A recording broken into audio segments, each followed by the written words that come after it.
Welcome friends. आज जो topic discuss करने जा रही हूँ वो माइक्रोबायोलॉजी का है और बैक्टीरियोलॉजी का एक टेस्ट है ट्रिपल शुगर आयरन टेस्ट। आपने अक्सर इसका नाम सुना होगा। आज मैं आपके साथ डिस्कस करूँगी कि इसका पर्पस क्या है, प्रिंसिपल क्या है, कंपोजिशन क्या है, मेथड क्या है और इसके रिज़ल्ट इंटरप्रिटेशन कैसे करते हैं, जो कि बहुत ही इम्पॉर्टेंट है और अक्सर कंफ्यूज भी हो जाते हैं कि इसके रिज़ल्ट को कैसे रीड किया जाए। तो आप पूरा लेक्चर देखें और रिज़ल्ट इंटरप्रिटेशन को समझें तो आपको ये अच्छी तरह समझ में आ जाएगा। तो स्टार्ट करते हैं। सबसे पहले कि इस टेस्ट का पर्पस क्या है। ये टेस्ट जो है ये यूज़ किया जाता है माइक्रो ऑर्गेनिज्म की एबिलिटी चेक करने के लिए कि वो जो है वो कार्बोहाइड्रेट्स को फर्मेंट कर सकते हैं और हाइड्रोजन सल्फाइड गैस जो है वो प्रोड्यूस करते हैं या नहीं। अब वो कार्बोहाइड्रेट्स कौन से हैं जिनकी फर्मेंटेशन देखी जाती है इस टेस्ट में। जैसे कि इसके नाम से आपको अंदाज़ा हो जाना चाहिए कि ट्रिपल शुगर आयरन, यानी कि इस टेस्ट में 3 शुगर जो हैं, 3 टाइप ऑफ कार्बोहाइड्रेट जो हैं वो यूज़ हो रहे हैं। वो कौन से हैं? ग्लूकोज, लैक्टोज और सुक्रोज। तो ग्लूकोज, लैक्टोज और सुक्रोज की फर्मेंटेशन एबिलिटी चेक की जाती है कि माइक्रो ऑर्गेनिज्म जो है वो इन 3 शुगर्स को फर्मेंट कर सकते हैं और प्रोड्यूस करते हैं हाइड्रोजन सल्फाइड। तो बेसिकली इस टेस्ट का पर्पस जो है वो फर्मेंटेशन ऑफ कार्बोहाइड्रेट चेक करना है कि और माइक्रो ऑर्गेनिज्म को डिफ्रेंशिएट करना on the base of fermentation की बेस पे फिर माइक्रो ऑर्गेनिज्म को डिफ्रेंशिएट किया जाता है। तो बेसिकली ये टेस्ट जो है वो कौन से माइक्रो ऑर्गेनिजम्स हैं जिसकी डिफ्रेंशिएशन के लिए यूज़ किया जाता है। तो ये टेस्ट जो है बेसिकली एंटीरोबैक्टीरियशी फैमिली जो कि ग्राम नेगेटिव रॉड्स में आती है उसकी डिटेक्शन के लिए जो है मोस्ट कॉमनली जो है ये टेस्ट चेक किया जाता है या ये टेस्ट जो है ये यूज़ किया जाता है। इसका पर्पस जो है बेसिकली वो एंटीरोबैक्टीरियशी फैमिली को डिफ्रेंशिएट करने के लिए यूज़ होता है। तो अब पर्पस में मैंने क्या लिखा हुआ है वो भी आप देख लें कि द TSI टेस्ट, TSI मैंने शॉर्ट एब्रीवेशन लिखा है, यानी कि triple sugar iron test is use to determine the ability of an organism to ferment glucose, lactose and sucrose and their ability to produce hydrogen sulfide gas. Used to means this test is used to differentiate Enterobacteriaceae family. अब next आता है कि इस test का principal क्या है। जैसे कि अभी मैंने आपके साथ पर्पस में भी डिस्कस किया कि ट्रिपल शुगर आयरन टेस्ट जो है वो इस तरह डिज़ाइन किया गया है और एगर जो है वो एगर इस कंपोजिशन पे बनाया गया है कि वो डिफ्रेंशिएट करेगा ऑर्गेनिज्म को किसकी बेस पे, कार्बोहाइड्रेट फर्मेंटेशन पैटर्न और हाइड्रोजन सल्फाइड गैस प्रोडक्शन की बेस पे। और कार्बोहाइड्रेट फर्मेंटेशन किस तरह इंडिकेट होगी, एक तो गैस की प्रोडक्शन से, दूसरा जो है वो चेंज हो जाएगा pH कलर, और वो कलर किस तरह इंडिकेट होगा, यानी कि हमें कैसे पता चलेगा चेंज हो गया है, वो रेड से येलो हो जाएगा। और TSI ट्यूब जो है वो कंटेन करती है, अगर आपने ट्रिपल शुगर आयरन टेस्ट की ट्यूब देखी हो तो आपने उसमें देखा होगा कि बट और स्लांट होती है। स्लांट जो है वो थोड़ी सी एंगल्ड होती है, बिल्कुल लेवल ऊपर से बराबर नहीं होता है, और बट बोलते हैं बॉटम को। और जो बॉटम होगा उस एगर का वो जो है वो पुअरली ऑक्सीजनेटेड एरिया होगा, जबकि स्लांट जो है वो वेल ऑक्सीजनेटेड एरिया होगा। तो जब आप ये मेथड और रिजल्ट इंटरप्रिटेशन देखेंगे तो आपको और अच्छा समझ में आ जाएगा। तो इसका प्रिंसिपल क्या है? The triple sugar iron test is the triple sugar iron agar is design to differentiate among organism based on the difference in carbohydrate fermentation patterns and hydrogen sulfide production. Carbohydrate fermentation is indicated by the production of a gas and change in color of pH indicator from red to yellow. And TSI tube contain but poorly oxygenated area on bottom and a slant angled well oxygenated area on top. अब आते हैं इस eager की composition की तरफ। तो triple sugar iron एगर्स जो हैं वो कमर्शियली इजीली ये ट्यूब्स जो हैं ये अवेलेबल होती हैं। सिर्फ आपने इनमें मीडिया को इनोकुलेट करना होता है और उसके बाद रिज़ल्ट रीड करना होता है। लेकिन अगर ये खुद प्रिपेयर की जाएँ तो भी की जा सकती हैं, लेकिन आपको बस इतना अंदाज़ा होना चाहिए ट्रिपल शुगर आयरन, क्योंकि अभी मोस्टली जो है ये रेडीमेड ही यूज़ होती हैं। तो आपको सिर्फ इतना अंदाज़ा होना चाहिए कि इसकी कंपोजिशन क्या है। इसकी कंपोजिशन में 3 चीज़ें तो लाजमी यूज़ होंगी, जैसे इसके नाम से इंडिकेट हो रहा है ट्रिपल शुगर। तो वो ट्रिपल शुगर कौन सी थी? लैक्टोज थी, सुक्रोज थी और ग्लूकोज थी। अब वो किस रेशो के हिसाब से यूज़ होंगी? वो होंगी 10:10:1, यानी कि 10 पार्ट लैक्टोज के, 10 पार्ट सुक्रोज के और 1 पार्ट ग्लूकोज का। यानी कि अगर 1% लैक्टोज यूज़ हुआ है, 1% सुक्रोज यूज़ हुआ है, लेकिन ग्लूकोज जो है वो 0.1% यूज़ होगा। ये 3 मेन चीज़ें तो इस एगर में होती हैं। उसके अलावा इस एगर में और कौन सी चीज़ें होती हैं, जस्ट फॉर इंफॉर्मेशन मैं आपको बताती चलूँ। इस एगर में beef extract, yeast extract, peptone, glucose, lactose, sucrose और फेरस सल्फेट या फेरस अमोनियम सल्फेट, यानी कि जो कि आयरन, कौन सी टाइप ऑफ आयरन है वो है फेरस सल्फेट या फिर फेरस अमोनियम सल्फेट। इसके अलावा NaCl, इसके अलावा sodium thiosulfate, phenol, red agar और डिस्टिल वाटर। तो ये तमाम चीज़ें जो हैं ये ट्रिपल शुगर आयरन एगर की कंपोजिशन है। और एक और पॉइंट इधर मैं आपको बताती चलूँ, इसकी कंपोजिशन से आप एक चीज़ पॉइंट जो इम्पोर्टेंट पॉइंट है वो याद रख लें, क्योंकि अक्सर ये आपसे वाइवे में भी पूछा जा सकता है और MCQs भी आ जाते हैं कि ट्रिपल शुगर आयरन यानी TSI टेस्ट और KIA टेस्ट, क्लिगलर्स आयरन एगर, इन दोनों में क्या फ़र्क होता है? तो TSI और KIA एगर ये तकरीबन जो हैं सेम होते हैं। इनमें सिर्फ एक डिफरेंस होता है, वो ये होता है कि TSI में 3 शुगर्स प्रेजेंट हैं, लैक्टोज, सुक्रोज और ग्लूकोज, जबकि KIA एगर में सुक्रोज मौजूद नहीं होगी, जबकि लैक्टोज और ग्लूकोज मौजूद होगी।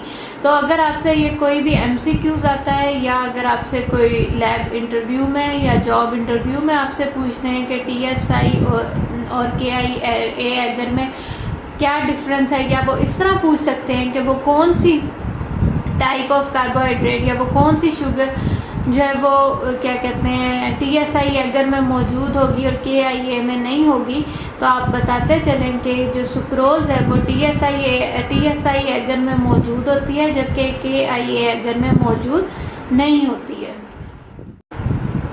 अब आता है इसका मेथड में क्या है कि with a sterilised straight inoculation needle touch the top of well isolated colony, मतलब आपने कॉलोनी को लेना है नीडल की मदद से, इनोकुलेशन नीडल की मदद से, और वो इनोकुलेशन नीडल स्ट्रेट होनी चाहिए और स्टेरिलाइज होनी चाहिए। उसके बाद स्टेप नंबर 2 क्या है? Inoculate TSI agar by first stabbing through the centre of medium and then to the bottom of the tube and then streak on the surface of agar slant। और step number 3 क्या है कि leave the cap on loosely and incubate the tube at 35 degree centigrade in ambient air. Ambient में air means environmental air for 18 to 24 hours. 18 to 24 hours जो है वो incubation देनी है। और ये चीज़ याद रखें कि बिफोर 18 आवर्स आपने रिज़ल्ट नहीं रीड करना और आफ्टर 24 आवर्स जो है वो भी रिज़ल्ट रीड नहीं करना है, मतलब बहुत देर नहीं करनी, कोशिश करनी है कि 18 to 24 आवर्स इन बिटवीन जो है वो एगर का रिज़ल्ट जो है वो रीड किया जाए। अब आता है मेन पॉइंट के रिज़ल्ट को रीड कैसे करना है, इंटरप्रेट कैसे करना है। इस लेक्चर के एंड पे मैं आपके साथ एक डायग्राम भी शेयर करूंगी जिससे आपको कलर्स के थ्रू और अच्छी तरह समझ में आ जाएगा। लेकिन रिजल्ट और पहले आप ये देख लें इंटरप्रेट कैसे करना है, तो आपको और अच्छी तरह समझ आएगा। जैसे कि मैंने बताया था, इस एगर में स्लांट और बट होती है, यानी कि टॉप और बॉटम होता है। तो स्लांट का कलर क्या होगा या बॉटम का कलर क्या होगा, बट का कलर क्या होगा, उस हिसाब से जो है वो रिपोर्टिंग की जाती है। अब अगर तो एसिडिक रिएक्शन होगा तो उसका सिंबल जो है वो A होगा और कलर कौन सा एगर शो करेगा, येलो कलर। अगर एसिडिक रिएक्शन है तो याद रखें सिंबल जो आप देखेंगे रिजल्ट्स में वो A होगा और एगर का कलर येलो होगा। इसका मतलब क्या है? इसका मतलब ये होगा कि लैक्टोज, सुक्रोज और ग्लूकोज जो है वो फर्मेंट हुई हैं। हाँ, इधर एक और पॉइंट मैं आपको बताती चलूँ सुक्रोज से मुतल्लिक, कि जैसे मैंने आपको अभी थोड़ी देर पहले डिस्कस किया कि TSI और KIA एगर का डिफरेंस ये है कि TSI में सुक्रोज होता है, KIA में सुक्रोज नहीं होता। तो बेसिकली सुक्रोज यूज़ करने के दो बेनिफिट्स होते हैं। एक तो ये होता है कि as compared to lactose sucrose जो है वो जल्दी माइक्रो ऑर्गेनिज्म फर्मेंट करते हैं। और दूसरा रीज़न ये भी है कि ग्राम नेगेटिव मोस्टली जो है वो सुक्रोज को ज़्यादा फर्मेंट करते हैं एज़ कम्पेयर टू लैक्टोज। तो इस वजह से TSI एगर में सुक्रोज जो है वो यूज़ शुगर की जाती है, टाइप ऑफ शुगर। तो अब दोबारा आते हैं इंटरप्रिटेशन की तरफ कि अगर एसिडिक रिएक्शन होगा तो सिंबल A होगा, कलर एगर का येलो होगा और इसका मतलब ये है कि लैक्टोज, सुक्रोज और ग्लूकोज फर्मेंट हुई हैं। अगर तो अल्कलाइन रिएक्शन होगा तो उसका सिंबल K होगा और एगर का कलर रेड ही रहेगा। इसका मतलब ये है कि कोई फर्मेंटेशन नहीं हुई है। और एक और पॉइंट याद रखें कि स्लांट की निस्बत बाट यानी कि बॉटम में जो है वो ग्लूकोज लेवल जो है वो ज़्यादा होता है। और आप जैसे हमने कंपोजिशन में पढ़ा था कि ग्लूकोज जो है वो पहले ही बहुत कम क्वांटिटी में यूज़ हो रहा होता है, 0.1%। तो कई बॉटम में जो है वो ग्लूकोज की concentration as compared to slant ज़्यादा होती है।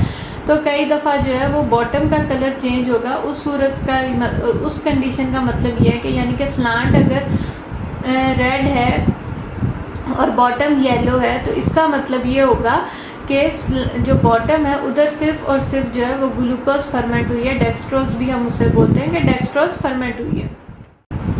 अभी आप लोगों ने अपने आप को ज़्यादा कंफ्यूज नहीं करना, अभी सिर्फ इंटरप्रिटेशन पे फोकस रखें। एसिडिक रिएक्शन हमने डिस्कस किया, अल्कलाइन रिएक्शन डिस्कस किया। एसिडिक में हमने देखा कि येलो कलर आएगा और यानी कि तीनों शुगर्स जो हैं वो फर्मेंट हुई हैं। अल्कलाइन यानी के सिंबल होगा और रेड कलर रहेगा। इसका मतलब ये कोई फर्मेंटेशन नहीं हुई।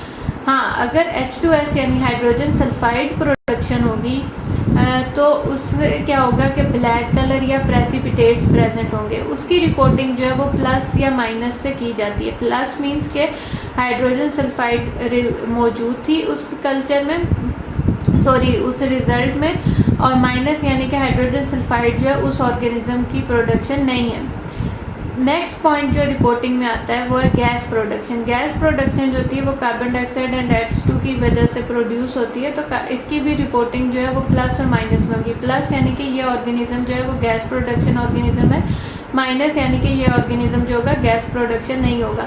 तो अगर गैस प्रोडक्शन होगी तो उस मीडिया में जो है बबल्स, क्रैक्स या मीडिया डिस्प्लेसमेंट जो है वो नज़र आएगी। अब नेक्स्ट 3 पॉइंट्स जो हैं उन्हें आप और गौर से देख लें। नेक्स्ट 3 पॉइंट जो है उसका मतलब आप देखें। अब जो रिपोर्टिंग होती है ना वो दोनों रिपोर्ट की जाती है, स्लांट भी रिपोर्ट की जाती है और बॉटम भी रिपोर्ट किया जाता है माइक्रो ऑर्गेनिज्म का। मिसाल के तौर पे ई कोलाई या जो भी ऑर्गेनिज्म होंगे, अभी मैं आपके साथ एक टेबल शेयर करूंगी, आपको और अच्छा समझ आ जाएगा। तो रिपोर्टिंग में जो है वो दोनों चीज़ें शो की जाती हैं, स्लांट की भी रिपोर्ट की दी जाती है और बॉटम यानी बट की भी रिपोर्ट दी जाती है। अब वो रिपोर्टिंग किस तरह होती है? वो रिपोर्टिंग अगर आपने ऊपर सिंबल्स देखें तो रिपोर्टिंग इस तरह होगी, रेड/रेड। रेड यानी कि और पहले स्लांट की रिपोर्ट होगी, बाद में बॉटम की रिपोर्ट होती है। तो रेड यानी कि K क्या था? Alkaline reaction. तो और अल्कलाइन रिएक्शन में हमने बोला था रेड कलर। तो अगर K ऑर्गेनिज्म के आगे लिखा हुआ तो इसका मतलब यह है कि वो नॉन फर्मेंटर है, यानी कि उसने किसी भी शुगर को फर्मेंट नहीं किया है। अगर आप देख रहे हैं माइक्रो ऑर्गेनिज्म के आगे जो है TSI रिपोर्टिंग में ये लिखा हुआ है K/A। K यानी कि स्लांट जो है वो रेड है और जो बॉटम है यानी कि बट जो है वो येलो है। इसका मतलब क्या होगा? इसका मतलब यह है कि सिर्फ ग्लूकोज फर्मेंट हुई है। और अगर किसी ऑर्गेनिज्म के आगे लिखा हुआ है येलो/येलो यानी कि A/A यानी कि इसकी स्लांट भी जो है उसमें भी एसिडिक रिएक्शन हुआ है और उसकी बट में भी एसिडिक रिएक्शन हुआ है। तो इसका मतलब क्या है कि ग्लूकोज, लैक्टोज और सुक्रोज जो है वो तीनों फर्मेंट हुई हैं।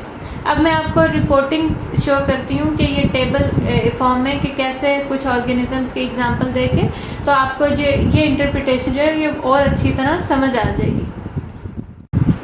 तो इस तरह आप देखेंगे TSI टेस्ट की, ट्रिपल शुगर आयरन टेस्ट की रिपोर्टिंग के name of organism, slant, but, gas और H2S हाइड्रोजन सल्फाइड प्रोडक्शन। अब ये कौन सा ऑर्गेनिज्म है? मोस्टली मैंने जैसे बताया ये एंटीरोबैक्टीरियेशी फैमिली की डिफ्रेंसिएशन के लिए टेस्ट परफॉर्म किया जाता है। तो इस फैमिली में देखें स्टेरचिया, मोस्टली जो ई कोलाई जिसे हम बोलते हैं, जो इसकी स्पीशीज़ हैं उसमें ई कोलाई सबसे फेमस स्पीशी है। तो एस्चेरिचिया, क्लेब्सिला और एंटीरोबैक्टर, ये 3 जो type of gram negative bacteria हैं, इनका ट्रिपल शुगर आयरन टेस्ट का रिजल्ट कैसा आएगा? स्लांट ए होगी, ए से मुराद एसिडिक है, बट भी ए होगी। इन दोनों से मुराद क्या हो गया? अगर दोनों ए हैं तो इसका मतलब ये है कि इन्होंने तीनों शुगर्स को फर्मेंट किया है। और प्लस मतलब गैस के नीचे प्लस लिखा है, यानी कि कार्बन डाइऑक्साइड और H2 जो है वो भी प्रोड्यूस हुई है, और H2S, लेकिन इन्होंने हाइड्रोजन सल्फाइड जो है वो प्रोडक्शन नहीं हुई है। तो ए से आप इस तरह याद रख लें, ए से मतलब एसिडिक होगा, और के का आप इस तरह याद रख लें कि अल्कलाइन में के आता है, तो उसका सिंबल जो के होता है इस वजह से। अब सेकंड ऑर्गेनिज्म जो है शिगेला और सेरेशिया, उसमें जो है वो स्लांट तो अल्कलाइन होगी, लेकिन बट जो है वो एसिडिक होगी। तो इसमें इसका क्या मतलब है? मैंने जैसे पहले बताया, अगर बट एसिडिक होगी इसका मतलब है कि सिर्फ और सिर्फ ग्लूकोज जो है वो फर्मेंट हुई है। लेकिन इन दोनों स्पीशीज़ में, इन दोनों टाइप ऑफ बैक्टीरिया में गैस और H2S प्रोडक्शन नहीं होगी। उसके बाद कौन से ऑर्गेनिज्म है? इसके बाद है साल्मोनेला और प्रोटियस। साल्मोनेला और प्रोटियस में भी क्या कहते हैं, स्लांट जो है वो अल्कलाइन होगी, बट जो है वो एसिडिक होगी, लेकिन गैस की प्रोडक्शन भी होगी और H2S प्रोडक्शन भी होगी। उसके बाद लास्ट में आते हैं सीडोमोनास। सीडोमोनास की स्लांट भी अल्कलाइन है और बट भी अल्कलाइन है, गैस भी प्रोडक्शन नहीं हुई और H2S प्रोडक्शन भी नहीं हुई। इसका मतलब क्या हुआ? इसका मतलब ये है कि कोई भी फर्मेंटेशन जो है, किसी भी शुगर की फर्मेंटेशन नहीं हुई है। तो फ्रेंड्स, ये था आज का lecture triple sugar iron test के मुतालिक। आई होप कि आपको अच्छी तरह समझ आ गया होगा कि इसकी रिपोर्टिंग कैसे करनी है, मेथड क्या है, प्रिंसिपल क्या है, इस टेस्ट का पर्पस क्या है। और इसके बाद मैं आपके साथ मैं एक डायग्राम भी शेयर कर लूँगी, जिसमें आप ट्यूब्स का कलरिंग के हिसाब से भी डिफ्रेंसिएशन देख सकते हैं कि कौन सी ट्यूब अगर एसिडिक है तो कैसा कलर होगा, अल्कलाइन है तो कैसा होगा, गैस प्रोडक्शन है तो कैसी होगी, H2S प्रोडक्शन है तो क्या होगा। तो उस डायग्राम से आपके अगर कोई थोड़ी बहुत कंफ्यूजन रहती भी है तो वो ख़त्म हो जाएगी। आई होप कि ये लेक्चर आपको अच्छी तरह समझ आ गया होगा। अगर आपको ये लेक्चर अच्छी तरह समझ आ गया तो अप्रिशिएट करें और अपने उन फ्रेंड्स को भी शेयर करें जो कि आइदर स्टडी कर रहे हैं या माइक्रोबायोलॉजी या किसी भी डिपार्टमेंट में काम कर रहे हैं, just for information and knowledge. फिर मिलेंगे एक नए लेक्चर के साथ, तब तक अपना बहुत ख्याल रखें।